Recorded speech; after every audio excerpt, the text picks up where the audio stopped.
হাঁটু এবং কোমরের সমস্যা থাকলে চেয়ারে বসে নামাজ পড়া যাবে কি না? সিটি গোল্ডের আংটি ছেলেরা পরা কি জায়েজ হবে? জুমার দিনে মৃত ব্যক্তির জন্য মসজিদে মিষ্টি দিয়ে দোয়া চাওয়া হয়, তখন ইমামের সাথে মোনাজাত করা যাবে কিনা? ফর্সা হওয়ার ক্রিম ব্যবহার করলে কি গুনাহ হবে? এটা স্বাভাবিক আকৃতি পরিবর্তন হিসাবে গণ্য হবে কিনা? মুরগির গলার ভেতরে যে সাদা রগগুলো থাকে ওইগুলোকে ফেলে দিতেই হবে? ইসলাম কি এ ব্যাপারে নিষেধাজ্ঞা? ইসলাম কি এ ব্যাপারে নিষেধাজ্ঞা? খুব ইচ্ছা করে একবার আমার স্বামীর কবরটা ছুঁয়ে দেখি আমি কবরস্থানে যেতে পারবো কিনা। ঘুমানোর সময় লুঙ্গি টাকনুর নিচে পড়া যাবে কিনা? আমার বয়স 17, আমি বাবরি চুল রাখতে পারবো কিনা? এআই দিয়ে তৈরি নারীদের ছবি কি পুরুষের জন্য দেখা জায়েজ, আর পুরুষদের ছবি কি নারীদের জন্য দেখা জায়েজ কিনা? মা প্রায় বলেন আমার পেটে একটা শয়তান হয়েছে, এটা জায়েজ কিনা? চলুন আর বিলম্ব না করে আপনাদের ইতিমধ্যে যে সমস্ত প্রশ্নগুলো আমরা পেয়ে গেছি সে সমস্ত প্রশ্ন উত্তর দেওয়ার পালায় প্রবেশ করি। কাইফ এআইডি থেকে আপনি লিখেছেন সিটি গোল্ডের আংটি ছেলেরা পরা কি জায়েজ হবে? সিটি গোল্ডের আংটি ছেলেরা যদি পরেন, সেটা যেহেতু গোল্ড নয় অরিজিনালি, তাহলে সেক্ষেত্রে সেটা নাজায়েজ, হারাম হবে না।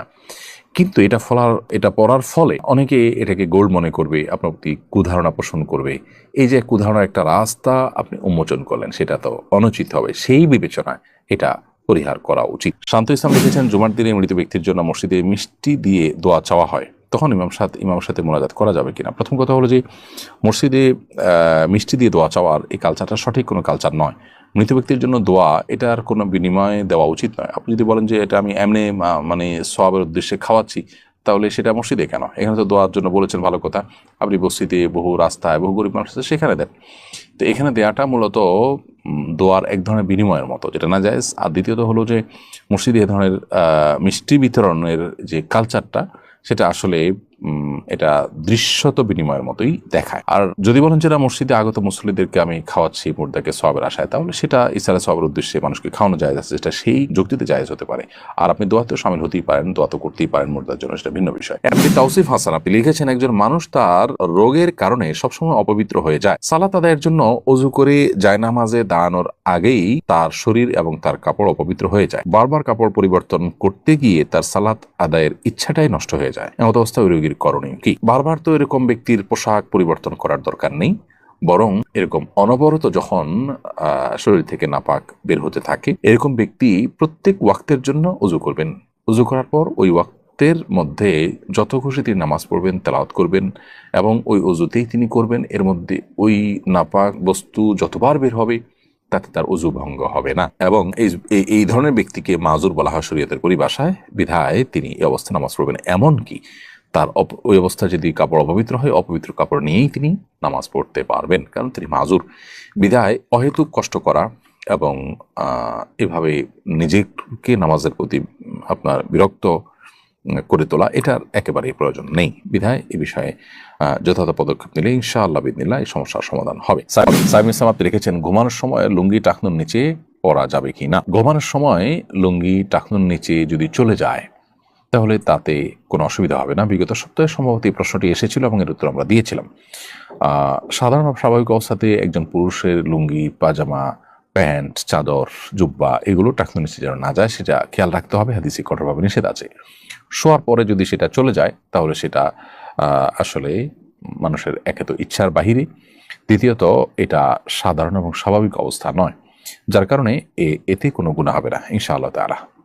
তবে স্বাভাবিক অবস্থাতে টাকনুর নিচে যেন আমাদের লুঙ্গি, পাজামা, প্যান্ট ইত্যাদি না যায়, সেই দিকটা আমাদেরকে খেয়াল রাখতে হবে। রোকেয়া বিনতে হেলাল আপনি লিখেছেন মুরগির গলার ভেতরে যে সাদা রগগুলো থাকে ওইগুলোকে ফেলে দিতেই হবে, ইসলাম কি এ ব্যাপারে নিষেধাজ্ঞা? ইসলাম কি এ ব্যাপারে নিষেধাজ্ঞা আছে? হাড্ডির ভেতরে এবং আপনার গলার রগের ভিতরে, গলার হাড্ডির ভিতরে যে সাদা রগের মতো থাকে, এগুলো খাওয়াকে মাকরু বলেছেন উলামায়ে হানাফ। যদিও এটা হাম্বলি ফকিহগণ বা সৌদি আরবের উলামায়ে কেরাম এটাকেও খাওয়া জায়েজ বলেন, এটাকে হারাম অবশ্য কেউ বলেন না, তবে মাকরু বলেছেন উলামায়ে আহনাফ। বিভিন্ন ফতোয়ার কিতাবগুলোতে সেটি রয়েছে। এরপর শরীফুল ইসলাম আপনি লিখেছেন আমার ভাবি তার আপন বোনের মেয়ের সাথে আমার বিয়ে দিতে চান, কিন্তু আমার ভাই এবং বাবা রাজি হচ্ছেন না। ওনারা বলছেন এটা হারাম। উত্তর দিলে উপকৃত হব। শরীফুল ইসলাম, এটা তারা ভুল বলছেন। আপনার ভাবির বোন কিংবা আপনার ভাবির বোনের মেয়ে আপনার জন্য মাহরাম নন, বিধায় তার সাথে আপনার পর্দা যেমন করতে হবে, একইভাবে তাকে আপনি বিয়ে করতে পারবেন। সেক্ষেত্রে আপনার ভাই হয়তো আপনার খালু শ্বশুর হয়ে যাবেন সম্পর্কে, তাতে কোনো অসুবিধা নেই।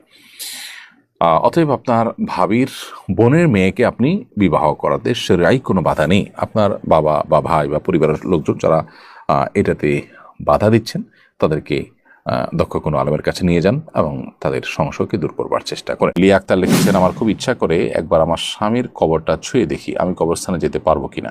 মেয়েদের জন্য কবরস্থানে যাওয়ার পরে ফোকাহে কেরামের বিশুদ্ধ মত হলো যে তারা কবরস্থানে প্রবেশ করবেন না। একান্ত কবরের কাছে ওয়ালের বাইরে থেকে আপনি আপনি দেখতে পারেন, জাস্ট আবেগের কারণে তাদের কবরস্থানে না যাওয়াই উচিত। বাহির থেকে আপনি দোয়া করবেন। এটা নানা কারণে হাদিসের নিষেধাজ্ঞাটি বর্তায়। এর মধ্যে একটা হলে মেয়েরা অনেক বেশি আবেগী হয়ে পড়েন এবং সেখানে একটা বাজে দৃশ্যের বা অনাকাঙ্ক্ষিত দৃশ্যের অবতারণা হতে পারে, অথবা সেখানে পুরুষরা অনেক বেশি কবরস্থানে যেয়ে থাকেন, সেই ভিড়ের মধ্যে মহিলারা গেলে তাদের প্রাইভেসি নষ্ট হতে পারে। নানা কারণে শরীয়তের এই নিষেধাজ্ঞাটা আরোপ করা হয়ে থাকতে পারে। এমনি মিজানুর রহমান আদনান আপনি লিখেছেন, এআই দিয়ে তৈরি নারীদের ছবি কি পুরুষের জন্য দেখা জায়েজ, আর পুরুষদের ছবি কি নারীদের জন্য দেখা জায়েজ কিনা? ভাই মিজানুর রহমান, এআই দিয়ে তৈরি করা নারীদের ছবি পুরুষদের জন্য দেখা জায়েজ হবে না। যদিও সেই নারী রিয়েল কোনো নারী নয়, কিন্তু একজন পুরুষের জন্য একজন নারীর দিকে অবলোকন করা, গায়ের মাহরাম নারীর দিকে দৃষ্টিপাত করাটা যে কারণে হারাম, সেই কারণটি এখানে বিদ্যমান আছে। এখানে তার মনের মধ্যে বাজে চিন্তা আসা, কল্পনা জল্পনা হওয়া, তার চরিত্র নষ্ট হওয়া, এই কারণগুলো এখানে বিদ্যমান আছে। ফলশ্রুতিতে এরকম ছবি দেখা থেকে একজন পুরুষকে বিরত থাকতে হবে। এই জন্য এ ধরনের ছবি ক্রিয়েশন করাও উচিত নয় বা ক্রিয়েট করা উচিত নয়। আবার এর বাইরে কোনো পুরুষের ছবি যদি তৈরি করা হয়, তাহলে নারীদের জন্য পুরুষদের দিকে দেখাটা সর্বাবস্থায় সাধারণভাবে হারাম বা নিষিদ্ধ নয়। এটার যদিও ওলামা ইকরামের একাধিক মত আছে, কিন্তু বিশুদ্ধর মত হলো ফিতনার আশঙ্কা না থাকলে নারীরা পুরুষদের দিকে তাকাতে পারে। তো সেই দৃষ্টিকোণ থেকে বা সেই হিসেবে এখানে পুরুষের কোনো ছবি আইডি তৈরি করা থাকলে কোনো নারীরা সেদিকে দেখতে পারে। তবে একেবারে পার্সোনাল পার্টস বা একান্ত ব্যক্তিগত অঙ্গ প্রত্যঙ্গ যেগুলো সতর যেগুলো, সেগুলো দেখা জায়েজ হবে না কোনো অবস্থাতেই। মোহাম্মদ রিয়াজ লিখেছেন, আমার বয়স 17, আমি বাবরি চুল রাখতে পারবো কিনা? হ্যাঁ, অবশ্যই রাখতে পারেন। এরপরে তমিন ইসলাম আপনি লিখেছেন, ফর্সা হওয়ার ক্রিম ব্যবহার করলে কি গুনাহ হবে? এটা স্বাভাবিক আকৃতি পরিবর্তন হিসাবে গণ্য হবে কিনা? উত্তর হলো না।